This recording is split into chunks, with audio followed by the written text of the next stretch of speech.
한글은 인류가 이룬 가장 뛰어난 지적 성취 중 하나입니다. 그러나 아무도 모르는 진실이 있습니다. 그의 놀라운 발견은 새벽 2시에 일어났습니다. 제가 세종대왕의 비밀을 처음 발견했을 때는 이건 단순한 문자가 아니야. 세종은 이건 정말 불가능해. 그가 어떻게 이걸 알았을까? 그는 도대체 무엇을 발견했을까요? 여기서 잠깐 좋아요와 구독으로 응원해주세요. 그럼 바로 시작하겠습니다. 안녕하세요. 저는 마이클 스테판슨입니다. 하버드 대학교에서 한국어를 가르쳤고 지금은 명예 교수가 되었습니다. 저는 5살 때부터 문자에 관심을 갖기 시작했습니다. 어느덧 세월이 훌쩍 지나버렸네요. 어린 시절 할아버지의 서재에서 우연히 고대 이집트의 상형 문자가 그려진 책을 발견했습니다. 그림 같으면서도 뭔가 의미를 담고 있는 듯한 그 기호들은 어린 제 호기심을 자극하기에 충분했습니다. 할아버지, 이게 뭐예요? 이건 사람들의 생각을 그림으로 표현했던 옛날 이집트의 문자란다. 할아버지는 미소를 지으시며 설명해 주셨습니다. 그날 이후로 저는 문자의 세계에 푹 빠져들었습니다. 할아버지의 서재는 제게 보물창고나 다름없었죠. 로마자, 그리스 문자, 키릴 문자, 아랍 문자 등 다양한 문자 체계를 접하면서 저는 점점 더 문자의 매력에 빠져들었습니다. 특히 각 문자가 만들어진 배경과 그 안에 담긴 문화적 의미들이 너무 재미있었습니다. 중학생 때는 학교 도서관에서 문자 관련 책들을 모조리 읽어내렸죠. 선생님들은 제가 너무 한 분야에만 몰두한다고 걱정하셨지만 저에겐 그저 즐거운 탐험이었습니다. 고등학생 때는 직접 새로운 문자를 만들어 보기도 했어요. 물론 지금 생각하면 많이 유치하고 실용성 없는 것들이었지만 그 과정에서 문자 체계의 구조와 원리를 더 깊이 이해할 수 있었습니다. 대학에 진학할 때 전공을 선택하는 데는 큰 고민이 없었습니다. 언어학과 문자학이 제 운명이라고 확신했으며 제 열정은 날이 갈수록 커져갔습니다. 수업 시간마다 다양한 언어와 문자 체계를 접하며 그 깊이를 더해갔죠. 문자의 역사와 구조, 그리고 그 문화적 배경을 파헤치는 일은 저에게 끝없는 즐거움이었습니다. 아프리카의 부족 문자부터 동아시아의 한자 계열 문자까지 실로 다양한 문자 세계를 연구했습니다. 특히 저는 문자의 철학적, 과학적 측면에 깊은 관심을 가졌어요. 어떤 원리로 문자가 만들어졌는지, 그 문자가 해당 언어의 특성을 어떻게 반영하고 있는지 등을 분석하는 일에 많은 시간을 보냈습니다. 그 중에서도 특히 제 관심을 끈 것은 동아시아의 문자들이었습니다. 중국 한자의 복잡한 구조와 역사, 일본의 가나 문자의 단순함, 그리고 한글. 처음 한글을 접했을 때 느낀 그 충격은 지금도 생생합니다. 어느 날 저는 우연히 한글에 대해 알게 되었습니다. 군대 위생병으로 복무하던 중 미넨 올림픽에서 남북한 선수들을 관리하게 되면서 한국에 대해 알게 되었고 그들만의 독특한 문자를 보았습니다. 이건 뭐지? 너무 단순한데 동시에 너무나 체계적이네. 이 우연한 만남이 제 인생의 방향을 완전히 바꿔놓을 줄은 그때까지만 해도 전혀 몰랐어요. 하지만 한 가지는 확실했습니다. 제가 찾던 평생의 연구 주제를 드디어 발견했다는 것. 한글을 알게 된 후 저는 하버드 대학교에서 한글에 대해 배우려고 했습니다. 그러나 당시 미국에는 한국과 관련한 학과가 거의 없어서 어쩔 수 없이 중국어를 전공하며 한국어를 독학하게 되었습니다. 한글의 창제 원리, 자음과 모음의 구조, 그리고 그 배경에 있는 철학적 의미들을 알아갈수록 점점 더 한글의 매력에 빠져들었습니다. 한글의 과학적이고 체계적인 구조에 크게 감탄했어요. 특히 한글이 단순히 소리를 표기하는 것을 넘어 우주의 원리를 담고 있다는 사실에 큰 충격을 받았어요. 자음이 발음 기관의 모양을 본떴다는 점, 모음이 하늘과 땅, 사람을 상징한다는 점은 제가 지금까지 연구해온 어떤 문자 체계에서도 볼 수 없었던 특징이었습니다. 정말 놀랍다. 한글은 단순한 문자가 아니야. 과학과 철학이 완벽하게 결합된 체계라고. 중국어의 한자, 일본어의 가나 문자와 비교해보니 한글의 우수성이 더욱 두드러졌습니다. 한자는 수천 년의 역사를 가진 문자 체계지만 방대한 양 때문에 학습하는데 엄청난 시간과 노력이 필요합니다. 한 연구에 따르면 일상생활에 필요한 기본적인 문해력을 갖추려면 최소 3,000자 이상의 한자를 알아야 한다고 해요. 이는 문맹률을 낮추는데 큰 장애물이 됩니다. 일본어의 경우 한자와 함께 히라가나, 가타카나라는 두 종류의 음절 문자를 사용하는 복잡한 체계를 가지고 있어요. 이 복합적인 문자 체계는 일본어의 풍부한 표현력을 가능하게 하지만 동시에 학습자에게 큰 부담을 줍니다. 특히 외국인들이 일본어를 배울 때 이 세 가지 문자 체계를 동시에 익혀야 한다는 점은 큰 어려움으로 작용합니다. 반면 한글은 표음 문자면서도 음절 단위로 모아 쓰는 특징을 가지고 있어서 학습과 사용의 효율성을 크게 높입니다. 이는 다른 어떤 문자 체계에서도 찾아볼 수 없는 독특한 점이었습니다. 단 24개의 기본 자모만 익히면 모든 소리를 표현할 수 있다는 점은 정말 놀라워요. 이건 정말 혁명적이야. 문자의 과학성, 철학성, 실용성을 이렇게 완벽하게 결합한 문자는 처음이야. 한자가 각 글자의 의미를 시각적으로 표현한다면 한글은 발음 원리를 시각화했습니다. 기역이 목구멍을 막는 모양을 본뜬 것이 하는 점은 정말 놀라웠습니다. 이는 한자의 상형 문자적 특성과는 또 다른 차원의 과학성을 보여주는 것이었죠. 또한 한글은 한자나 일본어 가나 문자와 달리 자음과 모음을 명확히 구분합니다. 이는 언어학적으로 매우 중요한 특징입니다. 각 소리의 요소를 명확히 구분하기에 어떤 언어의 발음도 정확하게 표기할 수 있는 잠재력을 가지고 있었거든요. 이는 한자나 가나 문자로는 불가능한 일이에요. 한글의 또 다른 강점은 그 확장성에 있습니다. 한자는 새로운 개념을 표현하기 위해 새로운 글자를 만들어야 하는 반면 한글은 기존의 자모를 조합해 어떤 새로운 소리도 만들어낼 수 있어요. 이는 현대 사회에서 끊임없이 생겨나는 새로운 용어들을 효과적으로 표현할 수 있게 해줍니다. 더불어 한글의 제자 원리에 담긴 철학적 깊이도 놀라웠습니다. 음양오행의 원리를 문자 체계에 적용했다는 점은 한자의 우주관적 특성과 맥을 같이 하면서도 더욱 체계적으로 발전시킨 것으로 보였어요. 저는 곧 한글 연구에 모든 열정을 쏟아붓기 시작했어요. 한글 연구는 제 삶의 중심이 되었답니다. 매일 밤늦게까지 책상에 앉아 한글 관련 자료들을 뒤적였고 도서관에서 오랜 시간을 보냈어요. 동료들은 제가 왜 이리 동양의 작은 나라의 문자에 빠져 있는지 이해하지 못했지만 저는 아랑곳하지 않았습니다. 이제 제 인생의 방향은 완전히 바뀌었어요. 한글 연구를 위해 한국어를 본격적으로 배우기 시작했고 언젠가는 한국에 가서 직접 연구해야겠다는 결심도 했습니다. 하지만 연구를 진행할수록 현대 한글의 한계점도 인식하게 되었어요. 컴퓨터 시스템에서 한글을 처리하는 방식이나 현재 사용되는 한글, 자모의 수가 원래의 훈민정음에 비해 줄어든 점 등이 눈에 띄었습니다. 이러한 발견들은 저를 더욱 깊은 연구로 이끌었습니다. 한글의 본질을 이해하고 그 잠재력을 최대한 끌어내는 것. 한글이 가진 독특성과 우수성을 세계에 알리고 싶었고 동시에 그 잠재력을 더 깊이 탐구하고 싶었습니다. 그것이 제 새로운 목표가 되었습니다. 한글만의 독특한 가치를 세계에 알리고 싶었어요. 그때까지만 해도 이 결정이 제 인생을 얼마나 크게 바꿔놓을지 전혀 알지 못했어요. 저는 한국문학과 관련한 논문으로 석사, 박사 학위를 받았고 하버드 대학교에서 한국어를 가르치게 되었습니다. O 그러던 어느 projeto 날 Juntos 한국어 Educar, que 관련 premia 세미나에 todas as 참석차 áreas. 한국에 왔다가 서울대학교에서 국어학을 가르치는 로버트 김 교수님을 알게 되었습니다. 그분과의 대화 중에 저는 훈민정음에 대해 설명한 훈민정음 해례본이라는 것에 대해 처음 들었어요. 훈민정음 해례본이요.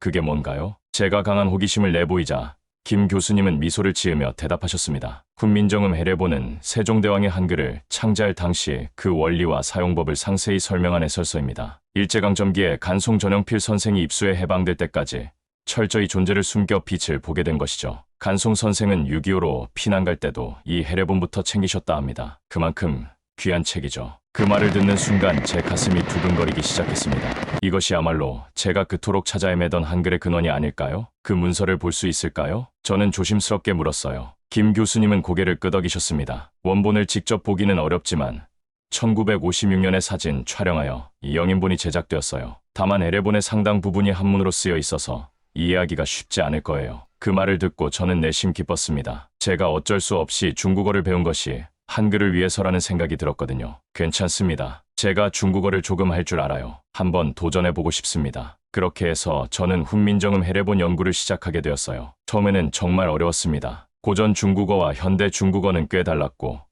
거기에 한국식 한자어가 섞여 있어 해독하는데 많은 시간이 걸렸죠. 하지만 포기하지 않고 계속 파고들었습니다. 글자를 만든 원리가 설명된 유일한 책 훈민정음 해례본에 담긴 내용은 실로 어마어마했습니다. 단순히 발음 기관을 본따 만든 것이 아니라 음영오행과 하늘과 땅과 인간의 조화가 한글에 담겨 있었습니다. 한글에는 우주론적 이진법이 담겨 있었습니다. 세종대왕은 완벽하게 디지털화된 온 우주가 담겨 있는 문자를 세계 최초로 창조하신 분이었습니다. 독일의 수학자인 라이프니츠가 0과 1로 된 이진법으로 컴퓨터의 아버지라 불린다면 그보다 250년 앞선 세종대왕은 컴퓨터의 큰아버지, 아니 할아버지라고 불러야 합니다. 이럴 수가. 원래 자음이 17개였다고? 그리고 이 복잡한 글자들은 뭐지? 훈민정음 해례본을 통해 안타까운 사실을 발견했습니다. 현재 우리가 사용하고 있는 한글은 원래의 체계에 비하면 너무 한정적이고 단순화된 버전이라는 것을요. 원래의 한글 체계가 현재보다 훨씬 복잡하고 정교했다는 사실을 알게 되었습니다. 예를 들어 현재는 사용되지 않는 여린 히읗, 여린 이응 같은 자음이 있었고 순경은 비읍, 순경은 미음 같은 복잡한 합자가 있었어요. 특히 눈길을 끈 것은 소리의 높낮이를 표시하는 방법이었습니다. 현재의 한글에는 없어졌지만 원래는 방점을 표기해 성조를 정확히 표현할 수 있었던 거예요. 이건 정말 혁명적인 발견이야. 현재의 한글은 원래의 체계에 비하면 빙산의 일각에 불과하다고. 이 발견은 저에게 큰 충격과 동시에 새로운 연구 방향을 제시해 주었습니다. 한글의 잠재력은 제가 생각했던 것보다 훨씬 더 크고 깊었던 거예요. 이제 저는 이 원래의 체계를 어떻게 현대에 되살릴 수 있을지, 그리고 그것이 현대 언어학과 정보 처리에 어떤 혁명을 가져올 수 있을지 고민하기 시작했습니다. 훈민정음 헤레본과의 만남은 제 연구, 인생의 전환점이 되었어요. 저는 한글의 진정한 모습을 세상에 알리고 그 무한한 가능성을 현실화하는 것을 제 평생의 과제로 삼기로 결심했습니다. 훈민정음 헤레본 연구를 계속하면서 저는 점점 더 놀라운 사실들을 발견했습니다. 그 중에서도 가장 흥미진진했던 것은 한글의 조합 원리에 대한 이해였어요. 어느 날 밤 저는 헤레본의 한 구절을 읽다가 갑자기 눈이 휘둥그레졌습니다. 이게 무슨 뜻이지? 초성, 중성, 종성을 각각 3개씩 조합할 수 있다? 그 순간 제 머릿속에서 폭발이 일어났어요. 이것이 의미하는 바를 완전히 이해하는 데는 시간이 좀 걸렸지만 일단 이해하고 나니 그 잠재력에 숨이 막힐 지경이었습니다. 이럴 수가. 이렇게 조합하면 1, 10, 100, 1000. 이건 말도 안 돼. 저는 즉시 계산기를 꺼내 숫자를 입력하기 시작했습니다. 초성 3개, 중성 3개, 종성 3개. 이를 모두 조합하면 16의 3승, 4750자가 되는군요. 그렇습니다. 한글은 이론적으로 160만 개가 넘는 글자를 만들어낼 수 있는 거예요. 이는 현재 사용되는 1170자의 한글은 물론이고 심지어 한자의 수를 훨씬 뛰어넘는 숫자였습니다. 이건 정말 혁명적이야. 한글은 단순히 한국어를 위한 문자가 아니야. 이건 전 세계의 모든 언어, 모든 발음을 표현할 수 있는 거의 완벽한 시스템이라고. 이 발견은 제게 엄청난 충격과 동시에 흥분을 안겨주었어요. 한글의 잠재력은 제가 상상했던 것을 훨씬 뛰어넘는 것이었습니다. 저는 곧바로 이 체계를 보고 나면 어떤 일이 벌어질지 상상하기 시작했어요. 세계의 모든 언어, 심지어 아직 발견되지 않은 외계어까지 표현할 수 있을 거예요. 언어학 연구가 획기적으로 발전할 수 있고 음성인식 기술이나 인공지능의 언어 처리 능력도 비약적으로 향상될 수 있을 것 같았습니다. 이건 단순한 문자 체계의 복원이 아니라 전 세계 언어학과 정보 기술의 혁명이 될 거야. 그러나 동시에 현실적인 어려움도 인식하게 되었어요. 160만 개가 넘는 글자를 어떻게 효율적으로 사용하고 관리할 수 있을까? 기존의 컴퓨터 시스템으로는 이를 처리하기 어려울 텐데 어떻게 해결해야 할까? 이런 질문들이 꼬리에 꼬리를 물고 이어졌지만 저는 이미 확신하고 있었습니다. 이 체계를 복원하고 현대화하는 것이 제 평생의 과업이 될 것이라고 말이에요. 세종대왕이 꿈꾸었던 한글의 진정한 모습, 그 무한한 잠재력을 세상에 보여주겠어. 이건 단순한 문자 연구가 아니야. 인류 문명을 한 단계 도약시킬 수 있는 열쇠를 우리가 가지고 있는 거라고. 그날 밤 저는 흥분을 가라앉히지 못한 채 연구실에 나섰습니다. 제 앞에 펼쳐진 새로운 세계, 한글이 열어줄 무한한 가능성을 생각하며 저는 깊은 밤하늘을 올려다보았어요. 그 순간 마치 세종대왕의 미소가 별빛 속에 숨어 있는 것 같았습니다. 한글의 잠재력을 깨달은 후 저는 이를 현실화할 방법을 찾아 나섰습니다. 이론적 연구만으로는 부족했죠. 실제로 160만 개가 넘는 한글 문자를 구현하고 관리할 수 있는 시스템이 필요했어요. 그래서 저는 세계 최고의 기술력을 가진 실리콘밸리로 향했습니다. 여기라면 분명 내 아이디어를 이해하고 함께 실현시켜 줄 사람들이 있을 거야. 하지만 현실은 제 기대와 달랐어요. 실리콘밸리의 수많은 기업과 연구소를 방문했지만 대부분은 한글에 대한 이해가 턱없이 부족했습니다. 한글이요? 아, 그 동그라미랑 막대기로 된 글자 말씀이시죠? 이런 반응이 대부분이었어요. 한글의 과학성과 체계성, 그리고 그 잠재력을 설명하려 했지만 대부분은 흥미롭네요라는 말과 함께 관심을 보이지 않았습니다. 좌절감을 안고 저는 한국으로 향했습니다. 한글의 나라에서라면 분명 내 연구에 관심을 가질 사람들이 있을 거라 생각했죠. 하지만 여기서도 예상 밖의 상황이 기다리고 있었습니다. 한글요. 세종대왕이 만들어 주신 고마운 선물이죠. 그런데 한글이 그렇게 대단한가요? 많은 한국인들이 한글을 당연하게 여기고 있었어요. 한글의 우수성이나 잠재력에 대해서는 크게 관심이 없어 보였습니다. 대학의 언어학과를 찾아가 봤지만 대부분은 전통적인 언어학 연구에만 관심이 있었고 제가 제안하는 혁신적인 아이디어에는 회의적이었습니다. 한글을 160만 자로 확장한다고요. 그게 무슨 의미가 있죠? 현재 쓰는 글자로도 충분한데 점점 더 낙담하고 있을 때였어요. 우연히 서울의 용산전자 상가를 방문하게 되었는데 그곳에서 예상치 못한 만남이 있었습니다. 좁은 사무실에서 홀로 컴퓨터 앞에 앉아있던 한 젊은이를 만났어요. 이상하게도 그의 모니터에는 제가 본 적 없는 한글 문자들이 가득했습니다. 혹시 당신도 한글을 연구하고 계신 건가요? 그는 놀란 듯이 저를 쳐다보았습니다. 아, 네, 한국 사람인 줄 알았는데 외국인이네요. 한국말 엄청 잘하세요. 그의 이름은 데이비드 정이었습니다. 그는 독학으로 프로그래밍을 배우고 혼자서 한글의 확장 가능성을 연구하고 있었던 거예요. 그의 눈에서 제가 그토록 찾아 헤매던 열정을 발견했습니다. 드디어 찾았다. 그 순간 저는 깨달았어요. 제 연구를 현실화할 수 있는 열쇠를 마침내 찾았다는 것을. 비록 예상치 못한 곳에서 예상치 못한 사람을 통해서였지만 이제 진정한 의미의 한글 복원 프로젝트를 시작할 수 있게 된 것입니다. 데이비드 씨, 우리 함께 한글의 잠재력을 세상에 보여주는 게 어떨까요? 그의 눈이 반짝였습니다. 그리고 저는 알았죠. 이제부터 진정한 한글 복원 프로젝트가 시작된다는 것을. 데이비드 정을 만난 후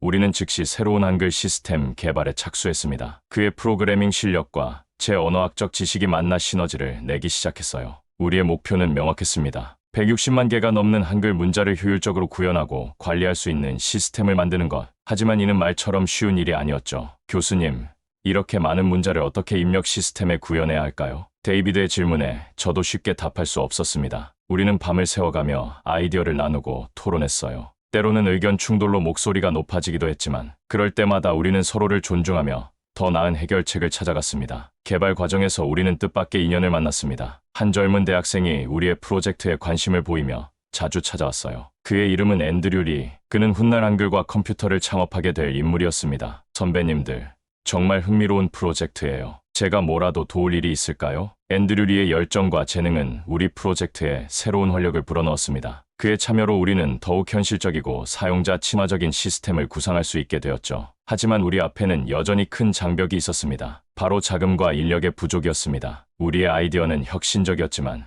그만큼 필요한 자원도 막대했습니다. 안 돼요.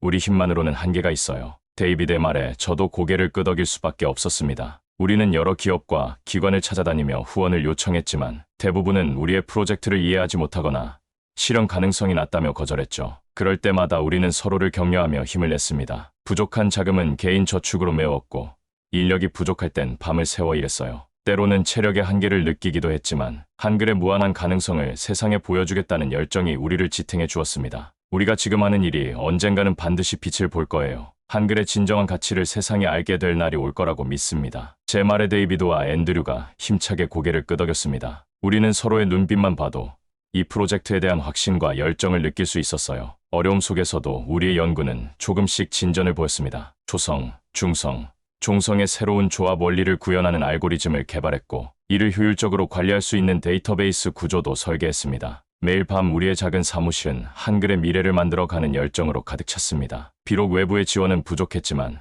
우리의 꿈은 점점 더 구체화되어 갔어요. 이제 우리는 한글 복원 프로젝트의 첫 번째 큰 산을 넘어서고 있었습니다. 앞으로 더 큰 도전이 기다리고 있겠지만 우리는 이미 함께 극복해낼 수 있다는 것을 증명해 보였죠. 한글의 새로운 시대를 열어갈 우리의 여정은 이제 막 시작되었습니다. 데이비드 정과 함께 시작한 한글 복원 프로젝트는 예상했던 것보다 훨씬 더 어려운 과제였습니다. 처음에 부딪혔던 난관은 한글의 방대한 조합 가능성이었습니다. 19개 초성, 21개 중성, 27개 종성의 조합으로 만들어지는 11,172개의 글자를 모두 구현해야 했습니다. 우여곡절이 있었지만 결국 앤드류 리의 한글과 컴퓨터가 11,172자를 구현해내는 데 성공했습니다. 하지만 우리의 목표는 그 너머에 있었어요. 지금 사용하는 11,172자를 넘어 163만 8,750자를 모두 시스템적으로 구현해내는 것이었습니다. 우리는 세종대왕의 원래 의도대로 모든 가능한 조합의 글자를 만들 수 있는 시스템을 구축해야 해요. 일단 첫 번째 문제는 163만 8,750자를 모두 구현하는 것이 만만치 않은 일이라는 점이었습니다. 이는 단순히 글자 수의 문제가 아니었어요. 각 글자의 형태를 어떻게 결정할 것인지,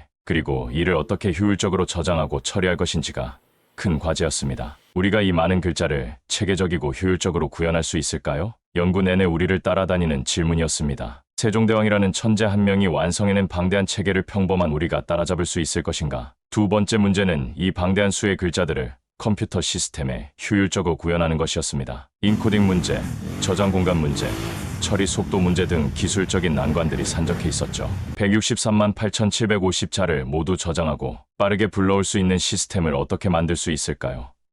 저는 고민에 빠졌습니다. 이런 난관들을 하나하나 극복해 나가는 데에는 예상보다 훨씬 긴 시간이 걸렸습니다. 10년, 20년, 그리고 마침내 30년이 지나고서야 우리는 목표에 가까워지기 시작했습니다. 프로젝트가 20년째 되던 해, 우리는 획기적인 돌파구를 찾았습니다. 바로 모듈화된 글자 생성 시스템이었습니다. 이 시스템은 기본 자모 요소들을 조합하여 모든 가능한 글자를 효율적으로 생성할 수 있게 해주었습니다. 25년째 되던 해에는 글자 저장 및 처리를 위한 혁신적인 알고리즘을 개발했습니다. 이 알고리즘은 163만 8,750자를 모두 저장하면서도 빠르게 불러올 수 있는 효율적인 시스템을 구현했죠. 그리고 마침내 프로젝트 시작 30년 만에 우리는 목표를 달성했습니다. 163만 8,750자를 모두 구현하고 이를 효율적으로 저장하고 처리할 수 있는 컴퓨터 시스템을 완성한 것입니다. 우리가 해냈어요.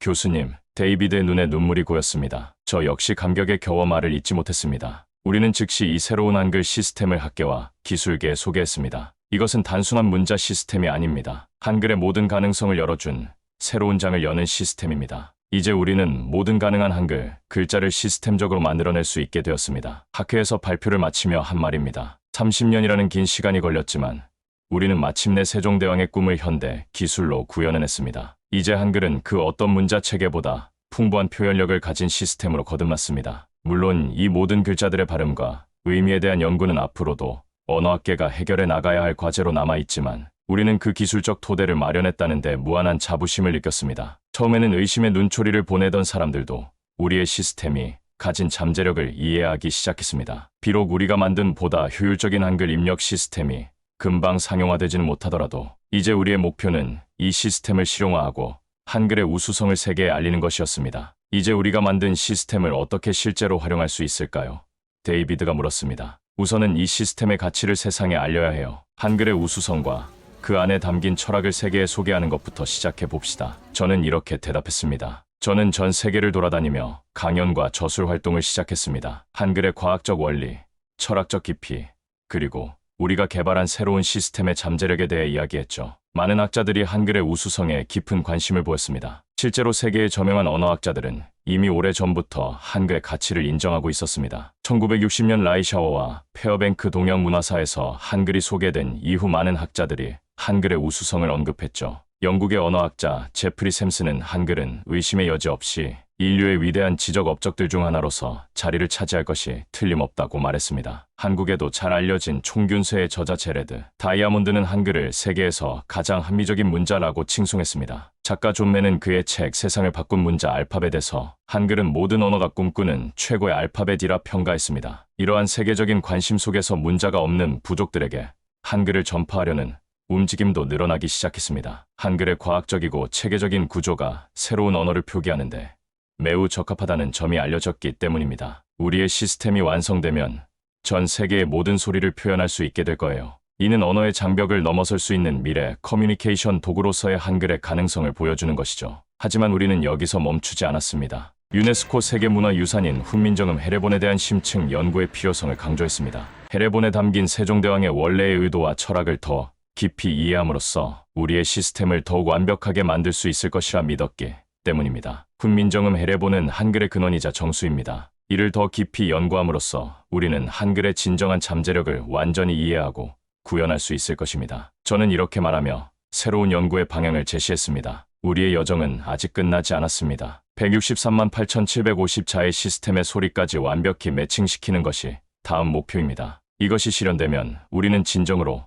모든 소리를 구현할 수 있는 시스템을 갖게 될 것입니다. 이것은 단순한 문자 체계의 혁명이 아닙니다. 인류의 소통 방식을 근본적으로 바꿀 수 있는 혁명적인 도구입니다. 한글은 이제 세계를 하나로 잇는 다리가 될 것입니다. 우리의 도전은 계속됩니다. 한글의 우수성을 세계에 알리고 그 잠재력을 완전히 실현시키는 그날까지 우리의 여정은 멈추지 않을 것입니다. 재미있게 보셨나요?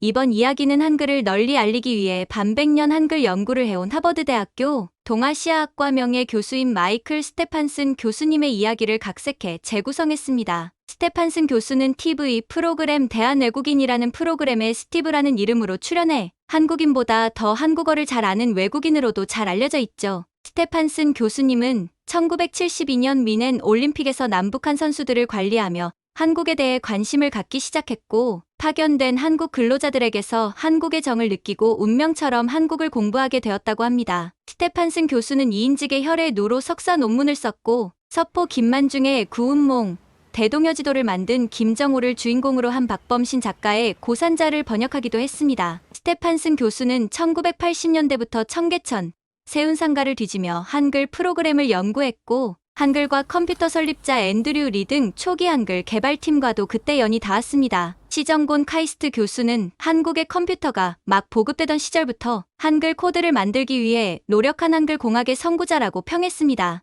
2010년에는 한글과 컴퓨터 한국 문자의 비밀을 찾아서라는 연구서를 편찬했는데 여기에서 그는 한글 창제 원리에 입각해 만든 독창적인 한글 자판을 개발해 선보였습니다. 그는 한글이 첨단 IT 시대에 엄청난 잠재력이 빛날 수 있고 세종대왕은 디지털의 아버지라고 말합니다. 한글은 첫 소리와 가운데 소리, 끝소리가 합해 음절을 이루죠. 음절, 즉 다발 하나가 작은 우주입니다. 그는 한글이 자음과 모음 조합으로 400억 자나 만들 수 있고 한글이 AI 시대에 더 효율적으로 쓰이려면 컴퓨터 입력 시스템을 바꿔야 한다고 주장합니다. 음절별로 인식하는 현재의 시스템을 따르면 400억 개 모두 따로 코딩에 입력해야 하지만 훈민정음 창제 원리에 입각해 입력하면 훨씬 간단해진다고 합니다. 한글을 사랑하는 마이클 스테판슨 교수님의 이야기를 들어보니 어떠신가요? 우리보다 한글을 더 잘 알고 있다는 생각이 드는데요. 이렇게 우주의 기운을 담은 작은 우주인 한글을 만드신 세종대왕께 감사드리며 한글을 누구보다 사랑하고 연구해 오신 마이클 스테판슨 교수님께 감사드립니다. 이번에 전해드린 이야기가 재밌으셨다면 화면 아래 구독과 좋아요 꼭 눌러주세요. 제가 다음 이야기를 가져오는데 큰 도움이 됩니다. 그리고 전체 알림 설정까지 하시면 앞으로 새로운 이야기를 놓치지 않고 보실 수 있습니다. 감사합니다.